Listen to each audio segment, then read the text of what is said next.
là, ben, c'est une inquisition romaine qui est sous le contrôle du pape et des jésuites. Et puis, avant que Benoît XVI devienne le présent pape, c'est lui qui s'occupait de la doctrine de la foi, qui était autrefois appelée Inquisition. Alors, c'est lui qui est en contrôle de ça. Alors, quand on vous dit que le pape, ce n'est pas un naziste, ce n'est pas un fasciste, alors c'est complètement faux. Il se cache, se présente comme un bon berger, mais en réalité, c'est un loup déguisé. Ensuite, la soumission de toutes les églises à l'Antéchrist. Entre parenthèses, notons que cette soumission surviendra uniquement après le travail accompli par le faux témoin. Alors, est-ce que le faux témoin, c'est Obama? Je ne peux pas le confirmer. Moi, je pense qu'Obama va être l'Antéchrist, qui va devenir le futur pape, le dernier Saint-Pierre, comme il est appelé dans certaines prophéties. Mais je peux me tromper. Mais ce qu'on voit, la soumission de toutes les églises, je peux parler ici, en tout cas au Québec, c'est que, les églises évangéliques, catholiques et toutes les autres religions qui vivent au Québec comme au Canada sont soumises au pouvoir du Conseil mondial des églises, au pouvoir papal. Mais là, ce qu'on tente de faire pour amener les dissidents à se discipliner, puis à se soumettre, mais là, c'est qu'on, par une ruse, pour supposément lutter contre les fraudes que les pasteurs ou les leaders religieux font en rapport avec l'argent qui est détourné des caisses de l'Église. Eh bien là, le gouvernement du Québec, ce qu'il est en train de faire, il veut passer des lois pour obliger toutes les petites églises qui ne sont pas encore soumises à se soumettre à leur gouvernement et par le fait même au pape, afin de soi-disant lutter contre ce blanchiment d'argent ou contre ces détournements de fonds. Mais moi, je peux vous dire que ce qu'on voit dans la majorité des églises de toute confessionnalité, c'est que les leaders religieux sont tous très riches. Alors, si c'est la raison qu'ils prennent pour régler le problème, on voit que c'est une fausse raison. Ensuite, il y a la prise du pouvoir politique et militaire par l'Antéchrist sous la conduite des Nations Unies. Notons ici que le premier pouvoir étant situé au-dessus du politique et du militaire, c'est un pouvoir religieux. Bien, on sait que la première armée de front de Satan, c'est les jésuites qui se déguisent en bons prêtres gentils et qui se présentent au peuple comme étant des hommes de grande foi, alors qu'en réalité, c'est une armée secrète. C'est l'armée secrète de Satan. Et puis, ils travaillent de concert avec les Nations Unies, avec le Conseil de sécurité, avec le FBI, la CIA et tout ça, qui sont tous sous le contrôle du Vatican et des Jésuites. Ensuite, on a les 5 et uniques pouvoirs de l'Antéchrist sur l'humanité, si on va y revenir un peu plus tard. Il y a la survivance de la chrétienté renouvelée sous le règne de l'Antéchrist, la chute de l'Antéchrist et le démantèlement de son royaume, le vrai règne de Jésus-Christ sur une humanité chrétiennement renouvelée.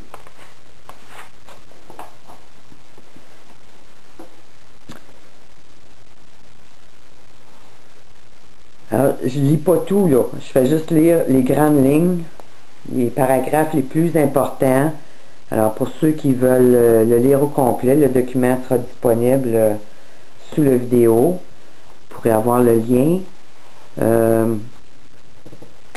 Alors, la politique de l'implication politique de l'Église à travers le monde avec les gouvernements et les partis politiques en faveur d'un nouvel ordre mondial est basée sur la destruction de l'ordre du passé. Puis quand je dis sur l'ordre du passé, ça veut dire sur la destruction de toutes les lois judéo-chrétiennes que Dieu a données aux humains pour vivre en paix, pour vivre avec une vraie justice sociale et pour vivre dans la prospérité.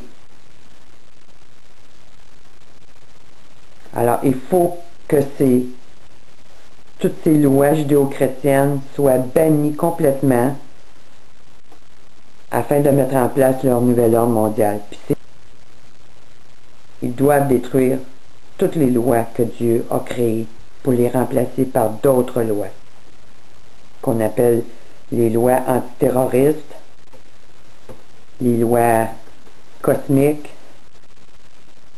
et les lois du djihad, les lois de la charia, pour amener un gouvernement totalitaire dans tous les sens du mot. Et Satan sait très bien que pour avoir une pleine victoire, il lui faut détruire premièrement la Bible, enlever la Bible dans les mains des gens et détruire le peuple de Dieu. Parce qu'ils savent que le vrai peuple de Dieu va toujours se tenir debout pour défendre les droits, ces droits inaliénables que Dieu a donnés aux hommes. Comme le droit de penser, le droit de parole, le droit de travailler, le droit de vivre en paix, le droit d'avoir des lois morales, le droit de régner sur sa famille en tant que parent, etc., etc. Puis l'ennemi sait très bien que tant qu'il va exister des vrais chrétiens sur la terre, son plan a des chances de tomber. Puis une des raisons aussi que Satan veut enlever la Bible des mains des gens, c'est parce que dans la Bible, il nous est dit que Satan va être vaincu. Il nous est dit comment qu'il va être vaincu. Puis ça, il n'aime pas ça.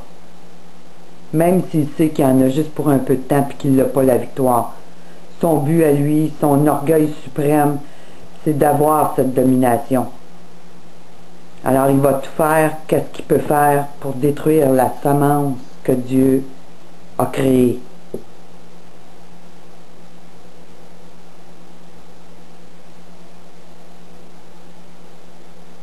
Puis si vous regardez toutes les inquisitions qui ont eu lieu dans le passé, dans les siècles passés, le but était toujours le même. Détruire la parole de Dieu pour instaurer leur système babylonien et détruire le peuple de Dieu. Alors c'est pour ça toute cette guerre contre les Juifs et contre les chrétiens.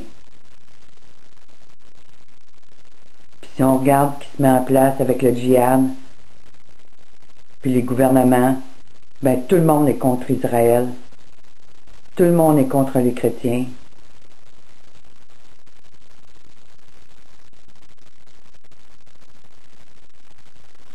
Puis ils sont prêts à les détruire présentement. Puis ils vont tout faire pour les détruire.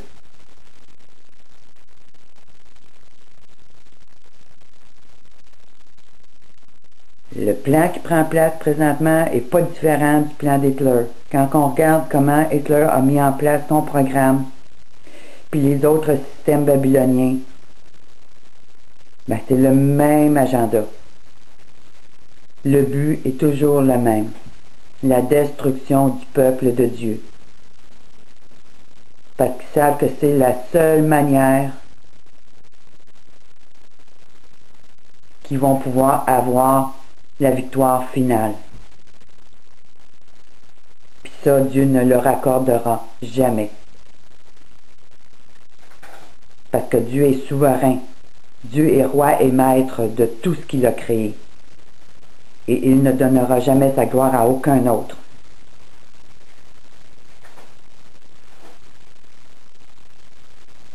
Alors, on peut voir cette guerre spirituelle, qui est camouflée derrière toutes sortes d'autres raisons. Mais c'est une guerre spirituelle. Puis avant que Jésus vienne, les différentes inquisitions qu'il y a eu sous d'autres empires babyloniens,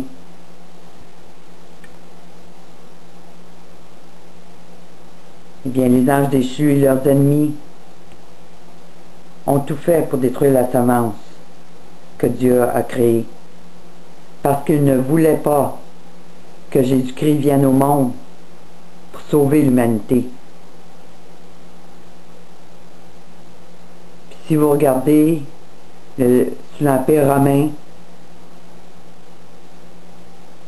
au temps de Néron, ça a été une grande persécution qu'il y a eu après que Jésus soit ressuscité.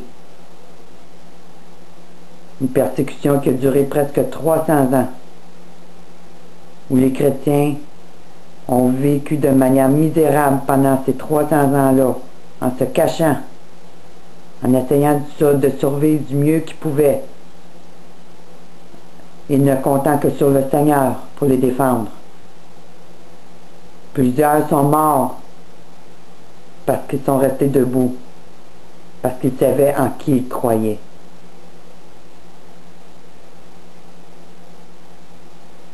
Mais ce dernier royaume va être plus destructeur que tous les autres qui ont existé par le passé sous cet empire de Babylone. À cause de la technologie militaire qu'ils ont, la technologie de surveillance, la technologie de la micropuce et tous ces armements destructeurs.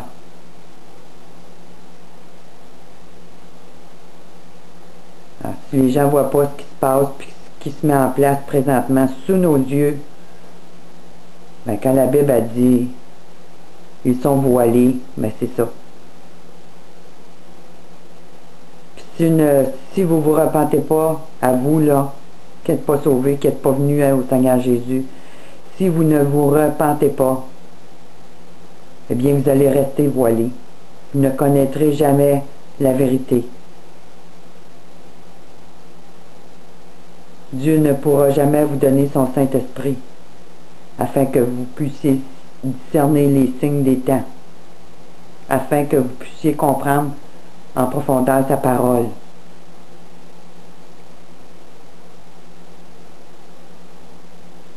Puis à cause de ce voile qui est sur vos yeux, sur votre esprit, sur votre âme, ben, le Seigneur a dit qu'à ces gens-là, il va envoyer une grande séduction dans les temps de la fin, parce que vous préférez croire aux mensonges de l'ennemi. Alors à ce moment-là, ça va être irréversible. Votre âme va être scellée. Votre condamnation va être signée presque, même si vous n'êtes pas rendu en enfer. Alors ne tombez pas dans cette séduction. Ne tombez pas sous le jugement de Dieu. Venez à lui. Parce que la Bible, elle nous dit, c'est qui est le vainqueur à la fin des temps. Puis c'est Jésus-Christ. Alors,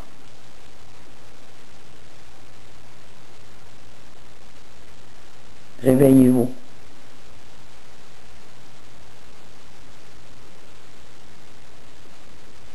Tous nos gouvernements sont infiltrés par les sociétés secrètes.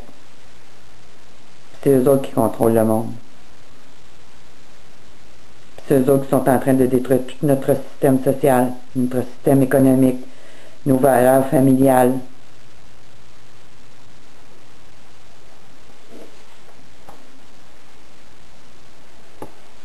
Pendant qu'on nous dit qu'ils servent le Messie, mais ces mêmes gens qui contrôlent nos écoles.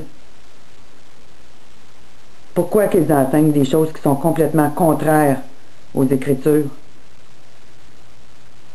Pourquoi que la musique est de plus en plus corrompue avec cet esprit de Jézabel?